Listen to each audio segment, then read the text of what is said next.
Assalamualaikum warahmatullahi wabarakatuh. Kembali lagi dengan saya Sandi Awe di Radar Tasik Podcast di programnya Ruang Publik Bicara Inspiratif. Kali ini kita akan mencari inspirasi lagi tentang bertahan hidup ala tenaga honorer.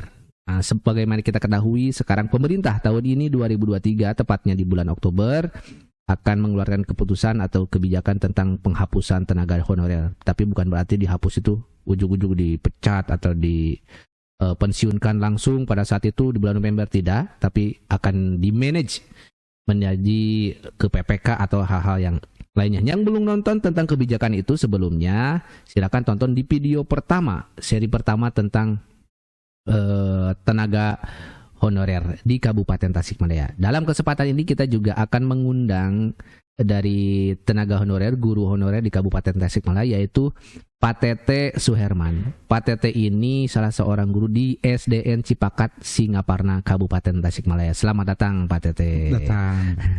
Terima kasih, kita berbincang-bincang lagi nih Pak. Iya, siap. Nah, tadi seperti saya bahas secara singkat tentang rencana tenaga honorer dari kebijakan pemerintah pusat. Tapi kita udah membahasnya panjang lebar tadi. Sekarang saya ingin tahu tentang bagaimana pengalaman Pak Tete sejauh ini yang sampai saat ini tercatat sebagai tenaga honorer. Sudah berapa lama Bapak mengajar? Ya, siap.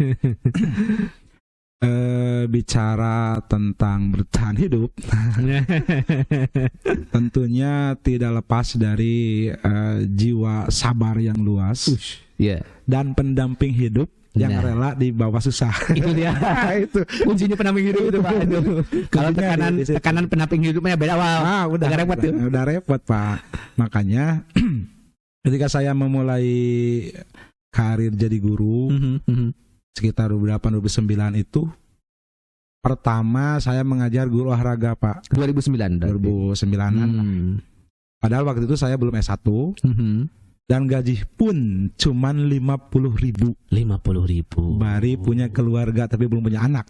Oh, sudah berkeluarga, gaji 50.000. Iya. Sambil kuliah pula. Kok bisa? Iya. Maka kalau bicara, gimana caranya tuh? Kalau bicara misalkan hitungan matematika, gaji saya waktu itu 50.000, istri saya kalau nggak salah 200.000. Kan ngajar juga di SMP. Kalau istri saya di SMP guru bahasa Inggris.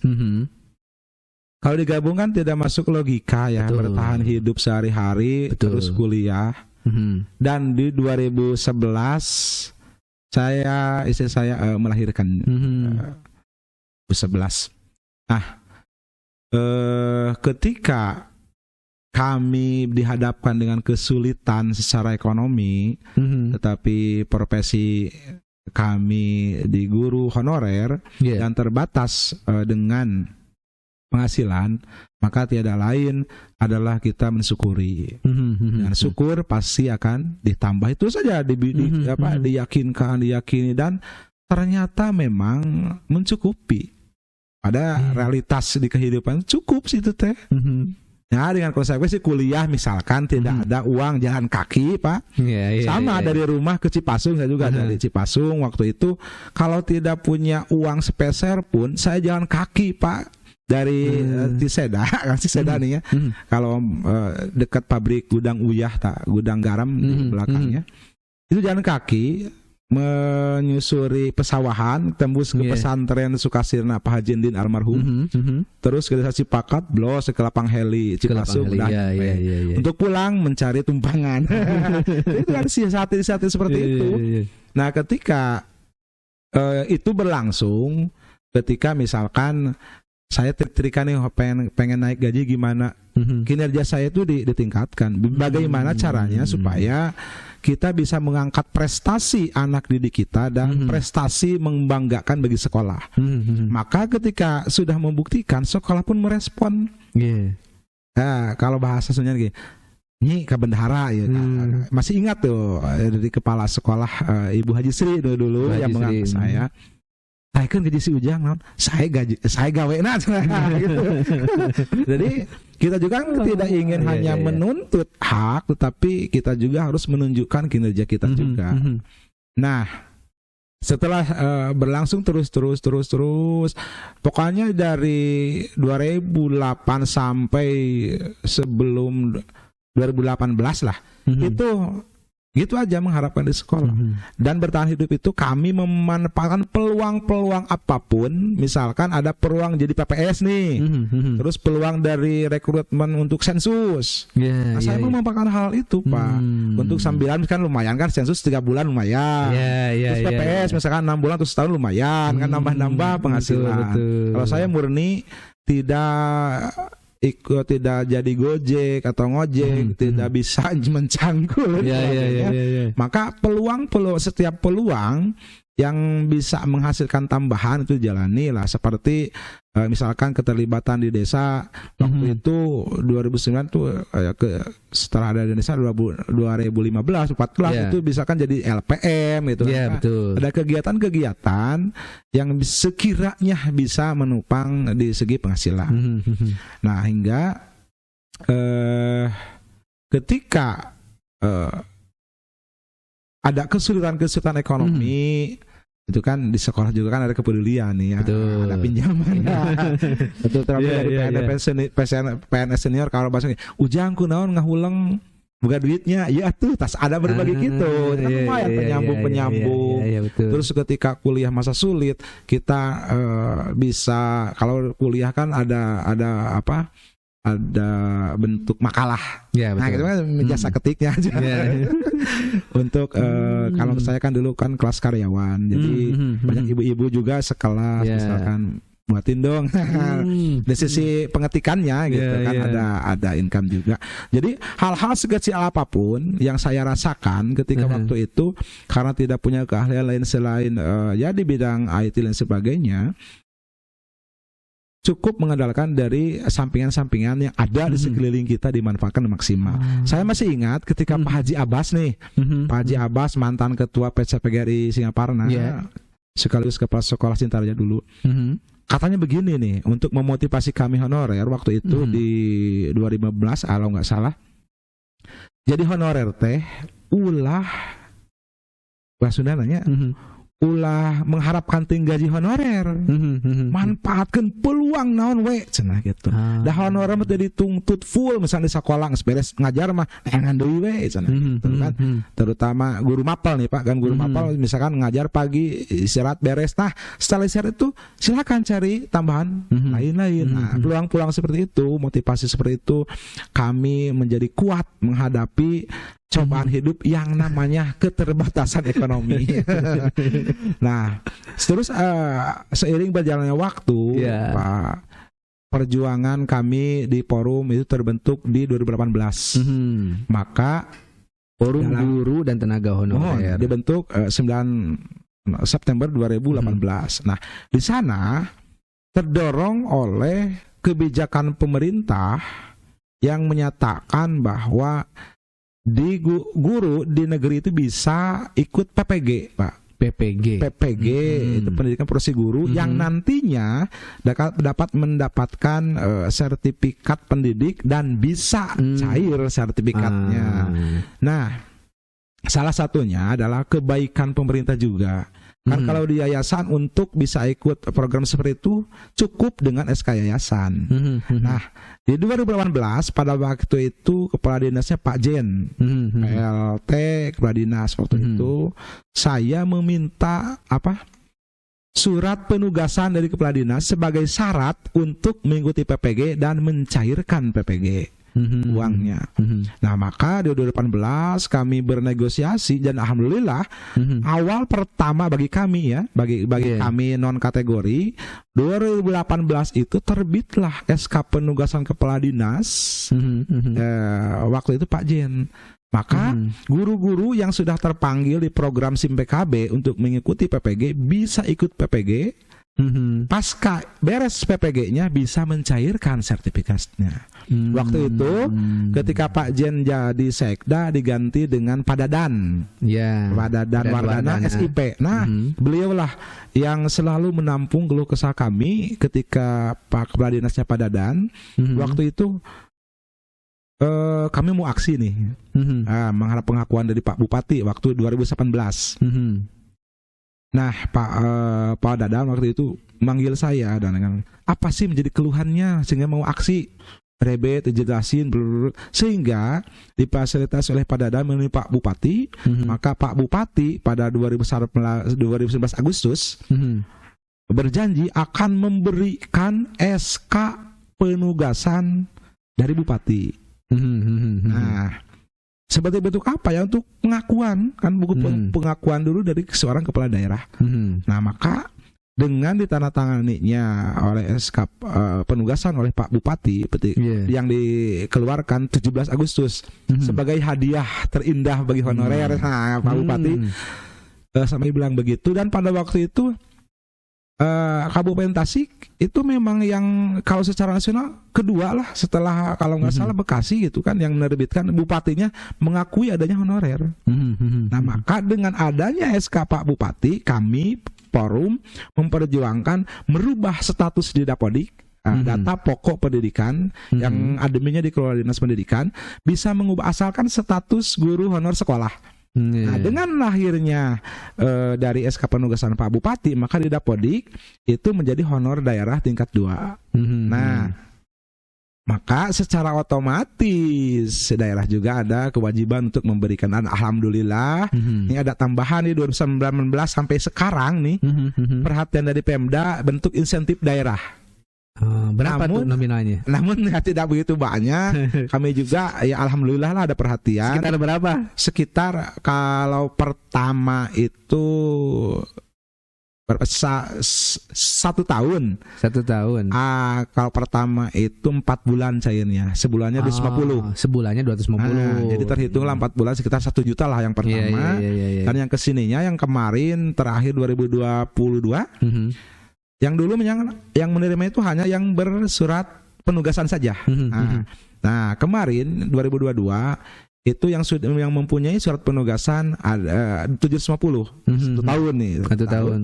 Nah, terus bagi yang baru nih, baru setahun, baru 2 tahun tetap dikasih. Dengan mempertimbangkan dengan pengabdian juga sama gitu kan, honorer juga. Maka sepakatlah misalkan forum dengan Dinas Pendidikan bahwa yang baru juga harus dikasih. Nah, terus pasca kebijakan Panadim, ketika penggunaan BOS harus 50% ke gaji honorer. Kan angin segar nih buat kami-kami. Maka pada waktu kepala dinasnya Pak Dadan, kami dengan Pak Dadan, dengan ketua pengawas sekolah sekabupaten, terus Pak Haji Jaya kalau di SMP Manghori Jaya hadir. Yang penting mah kan kami tuntutannya menyeragamkan lah. Tapi beliau menjawab Pak Dadan tidak bisa karena ini menyangkut MBS, manajemen base school, katanya kan sekolah punya rumah tangga masing-masing, jadi tidak bisa dipenerapkan seluruh untuk penyeragaman gaji honorer di Kabupaten Tasikmalaya, sehingga ya beliau begini saja. Siapa yang masih kecil aja gitu, gajinya pada waktu itu. Siapa yang masih di bawah misalkan 500 ataupun 400 gitu. Berarti ada yang masih di bawah 500. Ada waktu itu ada. Juga kan saya waktu itunya. Pada waktu itu sekitar aturannya itu 2020 kalau nggak salah. Berarti Bapak juga 2020 tuh masih di bawah 500. Masih. 2020. Tapi karena menjabatnya 2, guru dan operator, maka ada tambahan kreativitas, Pak. Nah, ketika itu setelah lahirnya instruksi Panadim ketika 50% untuk itu, maka secara signifikan ada kenaikan, Pak, baik di kota maupun di pelosok, dengan mempertimbangkan jumlah peserta didik, karena penerimaan BOS itu kan berbeda tiap sekolah, tergantung jumlah peserta didiknya. Maka ya alhamdulillah lah sekarang mah ada kenaikan lah intinya mah gitu. Tapi kan kembali ke jumlah peserta didik juga untuk mencapai yang dulunya kalau dihitung-hitung kan 250 dari jumlah sekian-sekian itu kadang di bawah 20% misalkan. Kalau 15% ada 10 kan kalau yang kecil-kecil. Maka sekarang itu kemungkinan prediksi saya ketika survei dengan Korcam itu di angka di atas 25% lah. 20%, 35%, bahkan ada yang menyamai dengan UMK, Pak, kalau muridnya banyak nih. Ada yang sekitar 600 gitu. Bahkan sekarang saya juga karena menyandang 2 pekerjaan, jadi situ setengah lah. Guru 800 misalkan operator 700. Berarti posisi sekarang tuh sekitar 1,5 juta. Ada 2 profesi antara guru dan operator. Alhamdulillah bijak kepala sekolahnya. Mantap. Berarti 2009 pernah mengalami 50.000. Terus naiknya ke berapa itu Pak? Naiknya ke... Tapi 2009 sampai 2020. Oh ya kronologinya ya. Gimana? Gini. 2009 50.000, 2010 150, 2012 naik karena ada prestasi yang saya usung juga, naik menjadi 300, terus di 2014 350. Cuma saya ada trik begini Pak, ketika pergantian kepala sekolah kan kami itu agak sering, ketika mau pamitan nih kepala sekolah yang mau pensiun, suka gini, Pak, sebelum kepala sekolah yang baru manawi aya kadede taikeun atuh mangawe biasa 50 biasa suka kayak gitu. Jadi cerdas. Jadi gitu ya gitunya. Ya, alhamdulillah selalu di setiap pergantian kepala sekolah itu kan yang mau pensiun, barangkali ibu mau aya kadedeh ka honorer nu lami naikeun atuh gitu. Maka naik secara perlahan tidak signifikan, paling 50 gitu kan. Iya. Setiap tergantung tergantung jumlah peserta didiknya juga. Terus yang alhamdulillah nih ketika ya sisi bertahan seperti itu aja Pak secara umum. Apapun yang saya lakukan, apapun yang menghasilkan uang asalpun halal, tetap dilaksanakan sekecil apapun ini buruhanana terus yang utamakan ada ikhlas. Ikhlas meskipun ada logo Kemenag kan, ikhlas beramal. Berarti ikhlas tidak ingin dibayar. Kalau ikhlas tidak ingin dibayar, pegawai Kemenag semua tidak akan dibayar. Jadi ikhlas beramal dengan mengharapkan leleberan anak. Jadi pemirsa, ini bukan apa namanya? Ini kita membahas atau sedang mendiskusikan tentang sesuatu sejauh mana sih kesejahteraan para tenaga honorer. Yang paling tidak dengan perbincangan ini akan menjadi renungan bersama, bukan hanya sekolah atau dari honorer yang bersama, tapi juga pemerintah. Dan kita juga mesti tahu bahwa kita itu memang, ayo sama-sama siapapun yang punya kebijakan untuk turut menyejahterakan para tenaga honorer ya, ayo gunakanlah kekuatan kebijakannya, powernya. Karena seperti Pak Tete itu sudah 2009 mengabdi, bebannya kan sama ya Pak ya, dengan guru yang PNS kan ya, 50.000, kemudian sampai 2020 itu kalau hanya gaji guru aja itu 500.000 ya. Kalau sebagai guru honorer, kalau saja tidak kreatif menjadi operator misalnya kan, tidak punya ini kan perlu rasanya kita memperhatikan ini. Berarti Bapak dapat sertifikasi juga enggak? Saya belum Pak, baru lulus 2022 kemarin Oktober, baru lulus PPG. Berarti insya Allah bisa direalisasi di 2023 sekarang. Alhamdulillah. 2023 cerah. Tapi kan beda Pak, sertifikasi non ASN dengan ASN. Itu ASN sebesar gajinya mereka, kalau di honorer itu cuman sekitar 1,5 juta, lumayan. Lumayan Pak ya, dapat nambahan. Berarti cara Bapak untuk bertahan hidup atau menambah pendapatan itu masih berada di lingkungan pekerjaan yang tidak jauh dari sekolah berarti ya. Seperti yang pengetikan dan sebagainya. Terus di lingkungan masyarakat juga. Di lingkungan masyarakat dan sebagainya. Cuman yang pasti tidak ke kasarnya ya. Tidak bekerja kasar karena bukan keahliannya gitu ya. Iya Pak. Nah, Bapak pernah nggak dulu niat jadi honorer teh teu kuat kieu, honornya sedikit gitu. Tidak Pak, tidak ada keluhan. Soalnya gini Pak, khusus untuk diri saya menjadi guru itu gini. Ketika lulus sekolah tahun 97 dari SMA 1 Singaparna, saya itu memang terlahir dari keluarga yang kurang mampu Pak. Terus terang saja. Cuman ketika keluar itu, ketika rekan-rekan melihat kuliah, saya yang menganggap waktu itu memang sih pernah kuliah, baru daftar terus di keuangan kan 97-98 moneter nih Pak. Cuman masuk 3 bulan di Unpad kalau nggak salah, tidak bisa melanjutkan karena apa, moneter putus. Cuman dari situ saya bertekad ingin menjadi guru dari sana 97 98 dan kesini harapan itu hampir tidak ada lah karena tidak bisa melanjutkan kuliah. Sehingga pas waktu nikah dengan istri saya 2009 itu masuk menjadi guru dengan gaji 50 dengan yang penting makan guru gini Pak, honorer mah baju tuh duit mah jadi ukuran.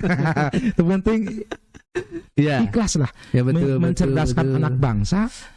Apa ya kan yang mengocor kalau bahasa Indonesia yang mengalir pahala kita itu adalah ilmu. Maka dengan harapan ikhlasnya kita mengabdi di sekolah mendidik anak-anak itu bisa ketika nanti saya wafat ada tabungan akhirat juga gitu. Itu kan kelebihan seorang guru selain mencetak akhlak memanusiakan manusia. Nanti juga ke depan ketika sudah meninggal kita ada aliran pahala dari anak-anak didik kita. Selalu berharap anak didik yang kami ajar itu menjadi bermakna, berkualitas serta bisa menjadikan harapan-harapan bagi generasi penerus bangsa ini. Itu Pak, dengan dasar ikhlas itu maka nilai kecil pun menjadi barokah. Kalau Bapak melihat karena memang atau kenapa sih gaji guru honorer itu kecil menurut dari pandangan Bapak, dari pengalaman Bapak itu melihat gimana sih? Apakah bisa nggak menjadi kayak memungkinkan tidak bahwa gaji guru itu mau honorer atau tidak, seperti langsung gajinya sesuai dengan UMR misalnya. Kalau swasta, kalau swasta kan sekali masuk langsung UMR. Tah memungkinkan nggak di sekolah seperti itu? Terus bagaimana? Kalau di swasta kan ada yang sudah seperti itu. Ketika masuk langsung, kalau swastanya yang elit ya. Nah memungkinkan nggak kalau di semua sekolah itu diterapkan seperti itu? Kalau melihat sumber penggajian honorer di sekolah itu kan tergantung ke jumlah besaran bos. Misalkan jumlah penerima bos besar, honornya sedikit nih, itu sangat memungkinkan, untuk sama minimal lah sama UMR juga bisa Pak. Bisa, sangat memungkinkan. Nah, yang terkendala itu jika sekolahnya yang peserta didiknya kecil. Nah, itu pendidiknya kecil, peserta didiknya sedikit, jumlah honornya banyak. Nah, itu kan tidak memungkinkan. Terbagi-bagi jadinya. Jadi kalau hanya untuk dari bos kecil kemungkinan gitu kan, bisa itu terrealisasi asal jumlah peserta didik banyak. Yang kedua, bisa itu kan ada program dari pemerintah berupa sertifikasi nih. Nah, itu paling berharapnya ke arah kesejahteraan pemanggilan peserta PPG-nya. Nah, peluang seperti itu bisa lah. Sangat bisa. Tasik saja sekarang sudah banyak yang lulus sertifikasi di negeri. Kalau dulu mah tidak bisa kan? Ketika belum berjuang mah tidak bisa sertifikasi, tidak bisa. Yang penting hokcay aja gitu kan. Kalau sekarang dari awal 2019 itu alhamdulillah honorer di Kabupaten Tasikmalaya sudah bisa menikmati sertifikasi. Sudah bisa menikmati meskipun sertifikasi. Besarnya cuma 1,5 juta. Alhamdulillah. Bisa. Tapi sekarang berarti setelah 2023 tidak akan lagi ada yang melamar jadi tenaga honorer berarti ya. Kalau kebijakan diterapkan. Nah, Bapak melihat apakah antusias anak-anak muda saat ini untuk menjadi tenaga pendidik melalui honorer dulu katakanlah seperti itu gimana perbedaan dengan dulu? Apakah masih bagus antusiasmenya untuk menjadi tenaga pendidik? Masih Pak. Masih bagus karena lihat saja Pak, di setiap perguruan tinggi yang membuka keguruan selalu membludak, selalu banyak. Nah, terus kenapa sih sekarang membidiknya ke negeri? Karena ya ada regulasi rekrutmen 1 juta honorer. 1 juta PWPK dari Kemendikbud. Itu kan gerbang menuju kesejahteraan ya. Kalau dilihat perspektif kami yang berharap terkait perubahan jadi ASN, itu kan pintu masuk untuk meraih kesejahteraan. Jenggaya nama punya NIP gitu. Maka tidak menutup kemungkinan ini banyak mengincar sekolah-sekolah negeri. Apalagi Pak, jelas di Permen Pan RB nomor 20 tahun 2022 itu dijelaskan penuntasannya. Yang sudah ikut tes dan berada grade passing grade P1, P2, P3 itu aman kan diangkat. Nah, bagi yang belum ikut tes P3K 2021 dan yang belum lulus, yang penting terdata di Dapodik 3 tahun. Itu kan bisa dilakukan observasi. Maka dengan harapan seperti itu, mereka itu kan pasti ingin mengabdikan diri dengan harapan akan menjadi ASN. Iya. Sangat menarik sekali Pak kisah-kisahnya ya. Aduh, saya juga pernah merasakan 2 tahun menjadi tenaga honorer gitu Pak ya. Bagaimana dulu ketika masih kuliah sih, beres kuliah ya nyari tempat lain, pekerjaan lain gitu, karena memang bukan passionnya di sini. Saya juga sangat sangat bisa mengapresiasi lah, salut kepada teman-teman yang teman-teman saya juga banyak yang menjadi tenaga honorer. Mereka bisa bertahan walaupun dengan cara Bapak tadi yang kreativitasnya beda-beda nih. Ketika pemerintah mengalami kebuntuan untuk menjamin kesejahteraan honorer, maka kita menjadi kreatif. Gitu, Pak. Sebenarnya gitu ya. Ada pesan harapan buat pemerintah, baik pemerintah kabupaten maupun pemerintah pusat tentang honorer 2023, Pak. Baik. Harapan dan keinginan saya pribadi maupun secara umum, karena saya sebagai ketua honorer guru dan tenaga pendidikan di Kabupaten Tasikmalaya, untuk pemerintah daerah saya mohon ke pemangku kebijakan untuk merealisasi jumlah formasi DAU 2023 sesuai apa yang tertera di dalamnya. Dan jika itu terrealisasi, maka tuntaslah penghapusan honorer menjadi ASN PPPK.